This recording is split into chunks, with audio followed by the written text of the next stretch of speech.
Hey everybody, what is going on? Hextalex here, got another Master Duel video for you, and it's Monday, which means it is once again time for one of our weekly viewer specials. I know a lot of you know the drill by this point, but if you do happen to be new, you're going to want to stick around for this little intro bit, especially if you are interested in submitting a game for the viewer special, because that's what this is all about. We are watching games from you all, the viewers, seeing your games with your cool decks. And if you are interested in submitting a game for the viewer special, you're going to want to head down to the description below. Down there, you're going to find an invite link to our Discord server, the HexLexPlex. Once in there, there is going to be a channel under the Master Duel section called Viewer Special Submissions. The main bit of info you're going to want to drop there is your 9-digit player ID. That way I can enter that and view your publicly saved replays. Please do make sure that that ID is typed in correctly with the correct correct numbers in the correct order, and 2, that your replays are saved publicly, because a lot of the time I'll try to go to look at somebody's games and one of those 2 things will stop me from being able to see them. So definitely double check that, both sides of that info there, because I want to make sure that I'm featuring all of the awesome games that I can, right? But if you also want to leave more info about the games that you're submitting, that's great too. If you have multiple different duels, that's definitely okay. Just make sure you're leaving your opponent's name and or the date and time, so I know specifically what games you want me to see. And you can submit as many different duels as you would like. I just ask that we're not submitting the same game like over and over across multiple weeks or anything like that, right? But yeah, if you want to leave like a little bit of info, especially if you're submitting multiple replays about I played this deck versus this deck, that alone is extremely helpful. But if you have something to say about how the game went, that is also definitely helpful too. Any bit of info about the duel is greatly appreciated. I do end up watching pretty much everything that comes through, so even if you didn't get featured, just know that not only did I pretty much 90% chance saw your game, but there's also the next week to submit more games as well, because like I said, we do this every single week. So yeah, got some games that we're going to check out here. Let's go ahead and see those. Okay, so our first duel comes to us from Starving Princess over on the Discord server, who has a game with Lightsworn. Now, this game is only going to be 1 turn, so you're probably thinking, oh great, is it the Arrow Shark FTK? No, it's going to be a little bit more interesting than that. As Princess mentions, we have a very old card featured in this duel that is, shall we say, not once per turn. So let's take a look and see what we've got here. There is a part of me that still kind of is thinking about maybe getting these Lightsworn cards, because there is a lot of cool pile-y stuff you can do with it. So we are indeed on a 60-card tier Horus Lightsworn deck, but I'll go ahead and show you the extra deck here. And yep, no Arrow Sharks. So that is not going to end up being our win con. So let's see what we've got here. Alright, Charge of the Light Brigade coming down, going to mill 3, including Moodora and Fairy Tale Snow.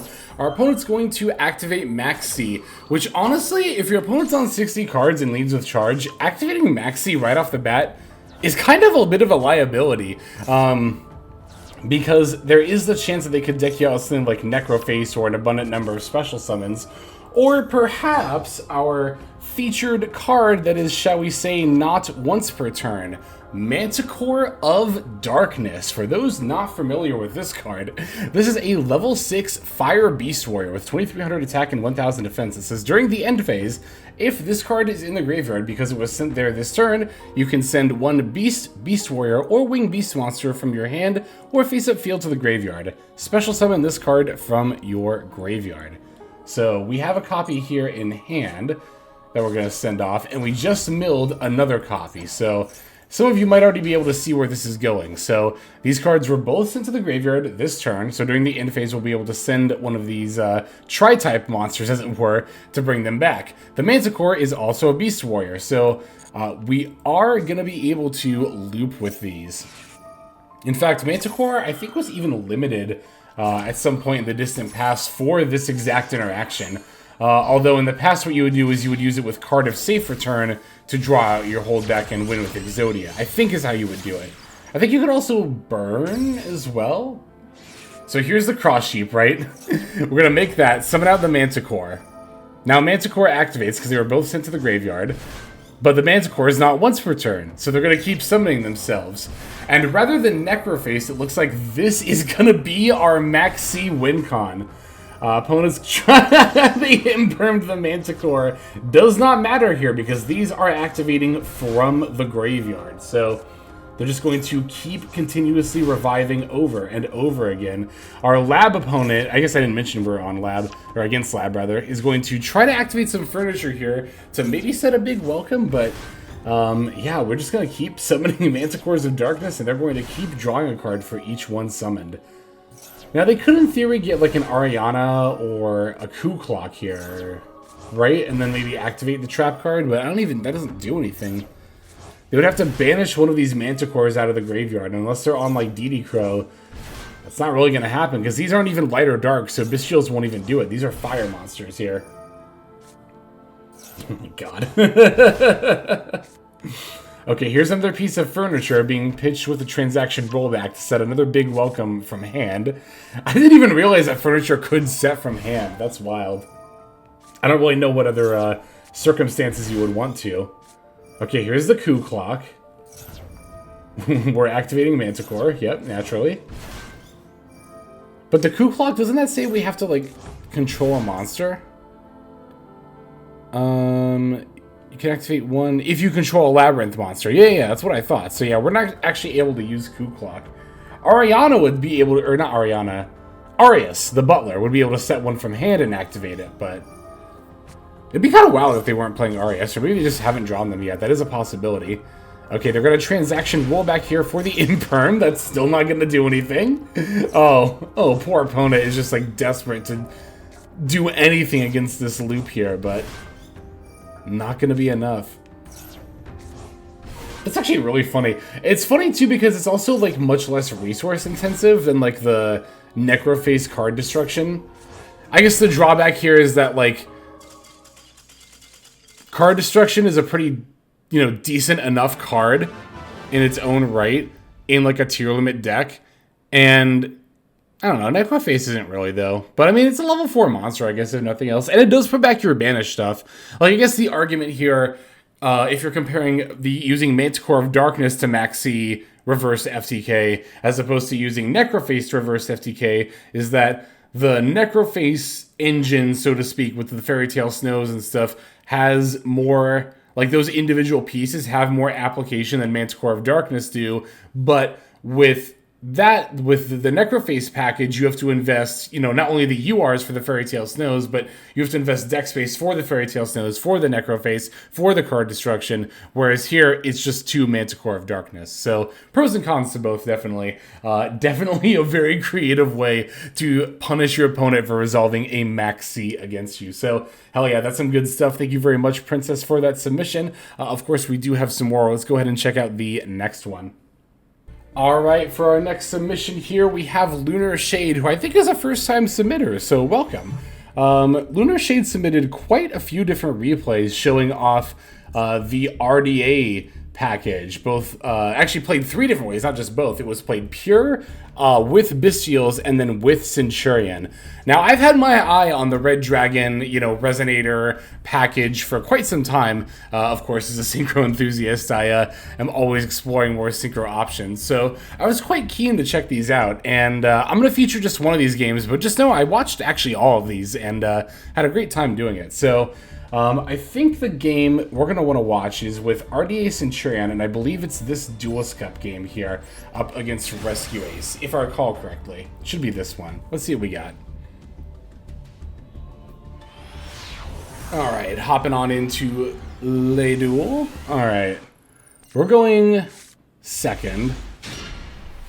And it looks like, yep, it is Centurion plus RDA stuff. So, up against Rescue Ace, opponents can lead with Airlifter, and they're also going to summon out their Fire Engine. Now, we have the Imperm here, but the thing about Imperm against Rescue Ace, it can be a bit dodgy to try to use this at almost any given moment. Mostly because of this card here, Emergency. So, sometimes, like, there's really pros and cons to trying to use it against Airlifter or waiting for the Turbulence. I think that waiting for the Turbulence, if possible, is best, but the problem with that sometimes is that they'll make the SP first, and then they'll be able to effectively dodge it. So, we'll see what ends up happening here. So they add the emergency, which they're then going to use for the hydrant, sacking the airlifter. Hydrant F will probably grab the turbulence. No, it's grabbing preventers. They might already have turbulence here. Preventer, banish airlifter to summon.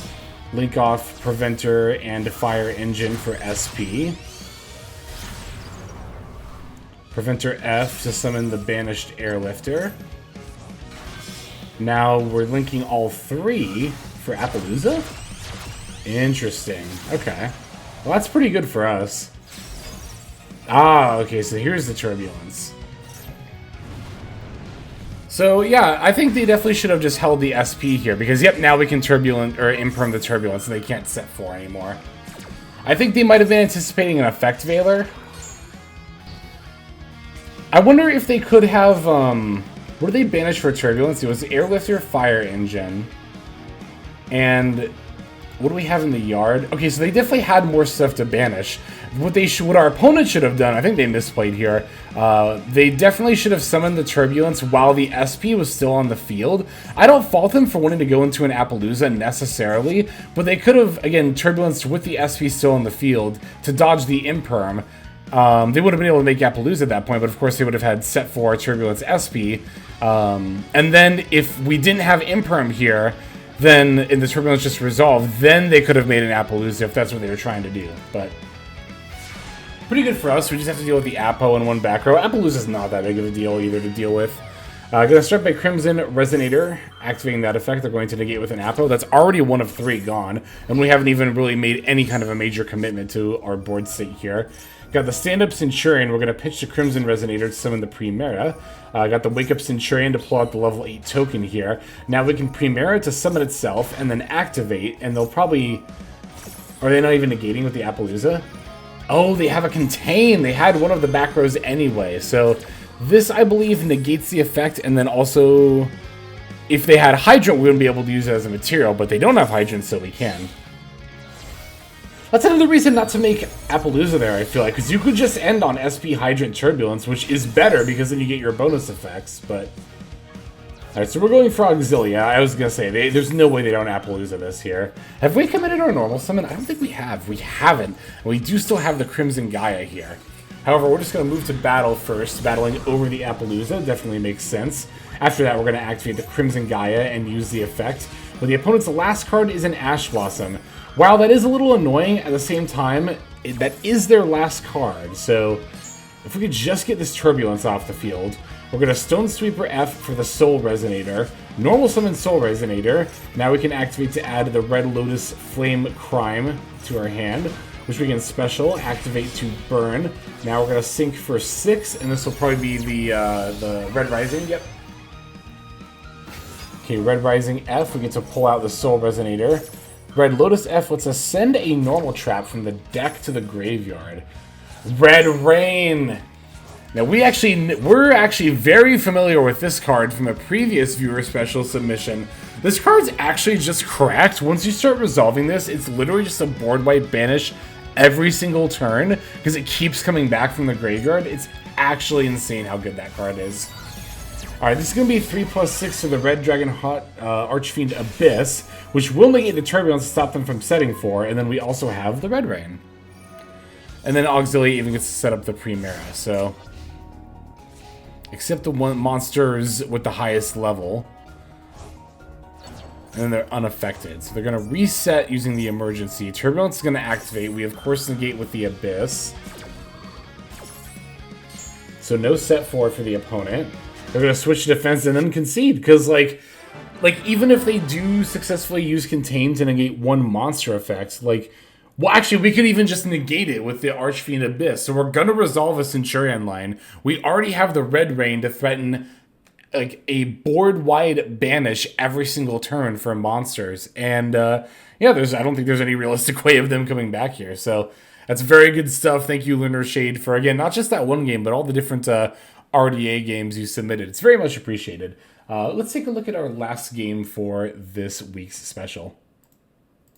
And finally, we have Sebaston submitting here, regular submitter to the viewer special.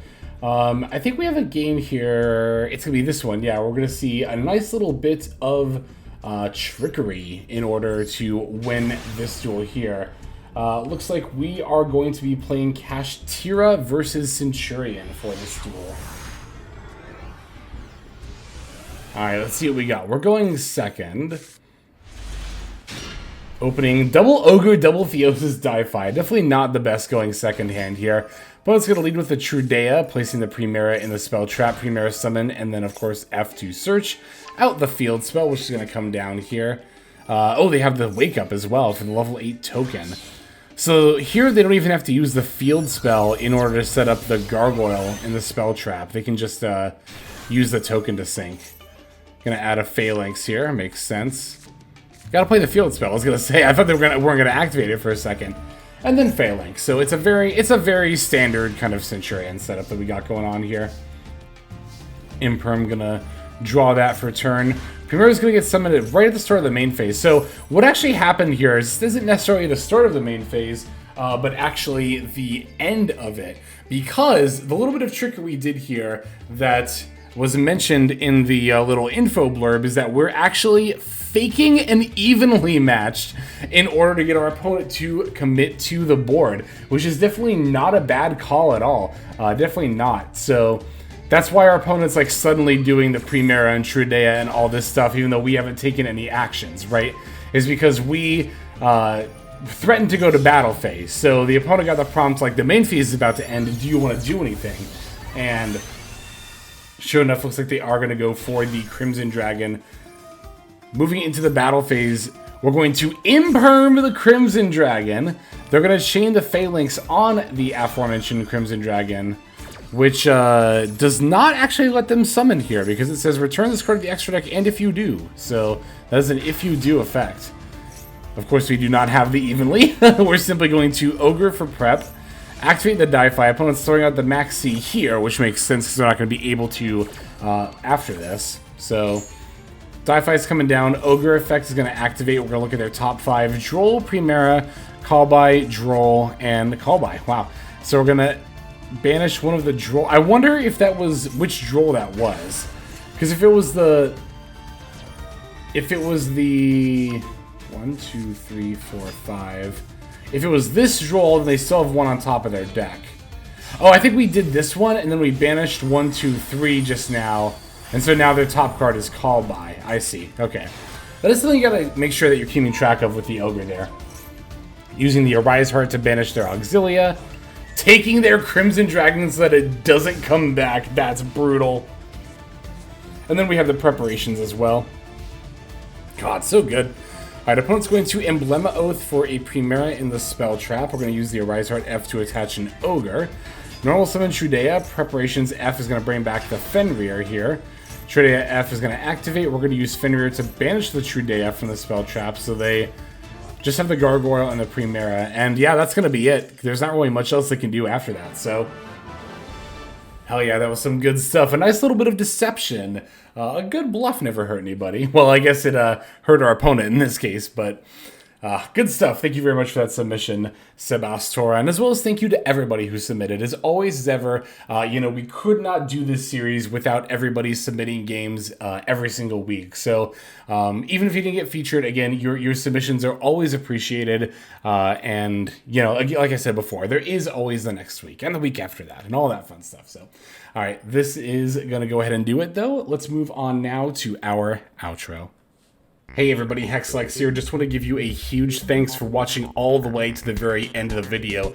Believe it or not, that is actually one of the best ways that you can support the channel, is by watching the videos in their entirety. But there are many ways in which you can support the channel if you are so interested. The names that you're seeing on screen here, I gotta give an extra special thanks to, because these are people who have chosen to either become a member on YouTube, which if you're interested you can do as well via the join button next to the subscribe button down there, or have signed up over on Patreon and become members there. Link to that is going to be in the description below.